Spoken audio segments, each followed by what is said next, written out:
This cow has been through the wars, and I'm gonna do everything I can to fix her. This is the Hoof GP.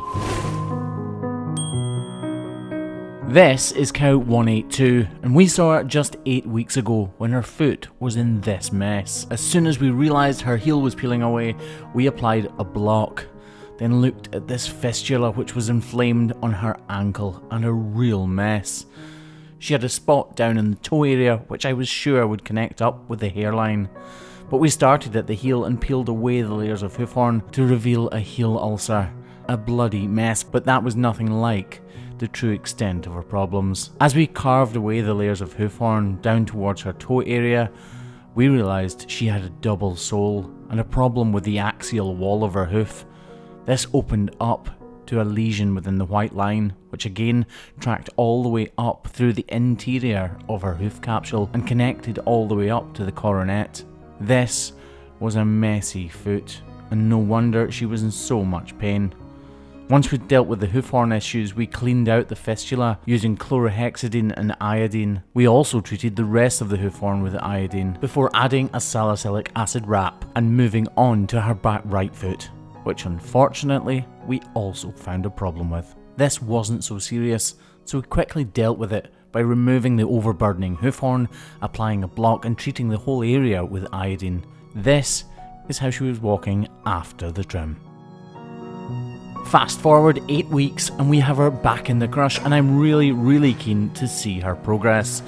It has been 8 weeks and these cows are outside walking, so the blocks have long since worn away, but I'm hoping they've done their job. First up, look at the difference there. What a huge difference. If you remember, this whole area was completely open, infected, and actually weeping out when I pressed it. You can see me here pressing it and it's oozing out. The area is filthy and it's being ravaged by infection. But just look at it today. Yes, there's a little red spot in the middle, but it's all healing up beautifully. If we lift the foot up, this area has started to close up. This is all regrowing, and this area is really looking good compared to last time. All in all, it's looking good so far.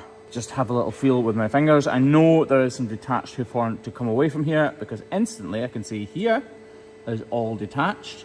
This is still in good neck, which is fantastic. Right.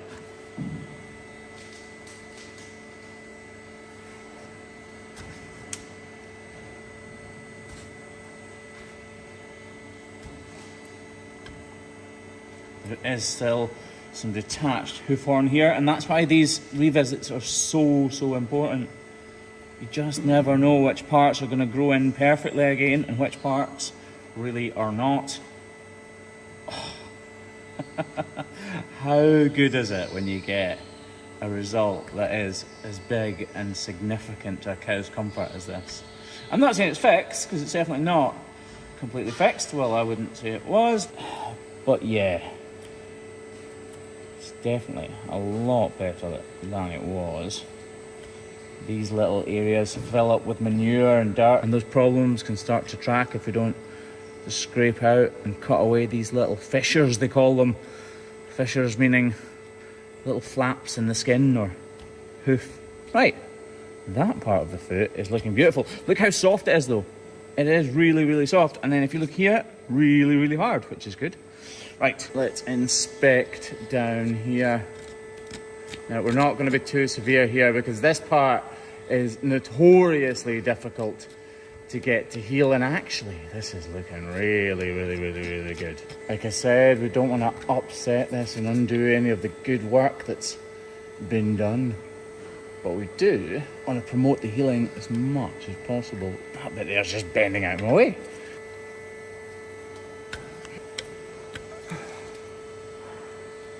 This black hoof horn can look bad and you can be tempted just to want to cut it all away, but actually it's only black because the slurry and manure is tainting the colour of it and turning it black. Doesn't necessarily mean that it's unhealthy, just that it's being stained. I think what we'll do is we'll get the grinder and we'll just gently shave all of this area away. Getting the grinder and shaving away like this can be notoriously dangerous, because if she flinches too much, we'll go too deep, or if we press too much, we'll go too deep. Or if we misjudge it, we'll go too deep. But if we just gently graze it away like this, hopefully it'll end up like this. And it did.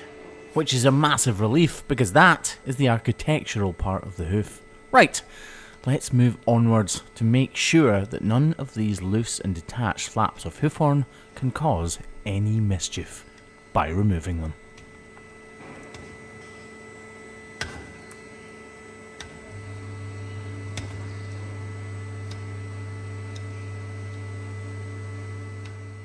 The hoof I'm working on right now has yellow patches, and that's a sign that serums from the blood have been seeping into the hoof horn as it's being constructed. This bit here is going to be really hard to cut with a knife, so we're just going to shave this little pointy bit back with the grinder.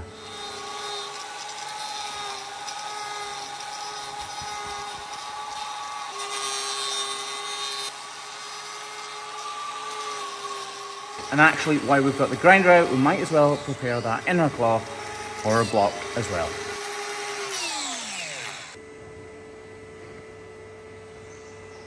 Desperately trying not to push my luck too far. I honestly cannot overstate how important it is not to over trim this area of a cow's foot. Really, we don't want to trim it at all, but when there's a problem like this, we need to in order to fix it. This part of the foot is literally what holds the whole weight of the cow in the air. What a difference. If we just have a quick look at the whole foot here. This is what it looked like those few weeks ago. Seriously sore. And this is what it looks like today. Miles better, but definitely not completely healed. This foot had a problem right here on the white line. It was only small, but even small things can be a problem. Case in point. What? Perfect response. I do love him, really. He says that. Working with family day in, day out is honestly great, and we would struggle to make it through the day without having a laugh at each other's expense. And trust me when I say that off camera, Craig has his own fair share of things to say to me.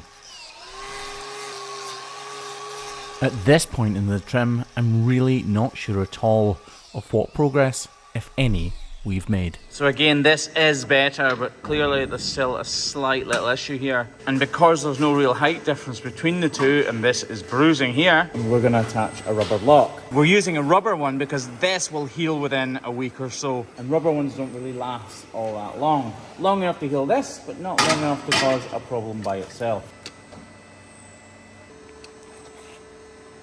I just love seeing that glue go on. It matches the hoodies, by the way. If you don't follow me on Facebook or whatever, then the green hoodies that everybody loves are back in stock. If anybody want to check out Kirsty the Cow or any merch, go to thehoofgp.com and you can buy whatever you want from there. Like that. Modelled expertly. Oh, like this. Do blue steel. Anyway, back to the trim, and me possibly speaking too soon.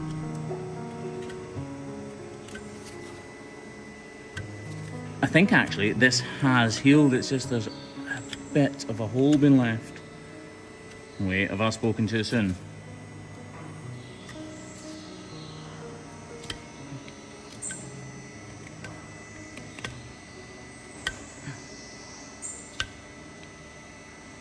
It has sealed up, but it's left a bit of a hole, and I'm not really sure what's at the end of that hole, but it's not affecting a sore walk in, and it's not massively impacting her, so I don't want to go too deep. That rubber block should allow it to regrow and hopefully just kind of grow out of her foot. Right, let's get her back on the ground and see how she's walking now compared to last time.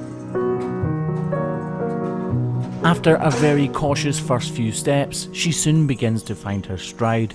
And actually she's walking much better than I thought she would be at this early stage. I'd like to point out that she is quite dirty on her bum. That's because she is eating grass that is a little too rich for her right now, and it's going straight through her, which is making her bum a little messy. But how much better is she walking than last time? Marginally. This has been Hoof GP. Thank you for watching.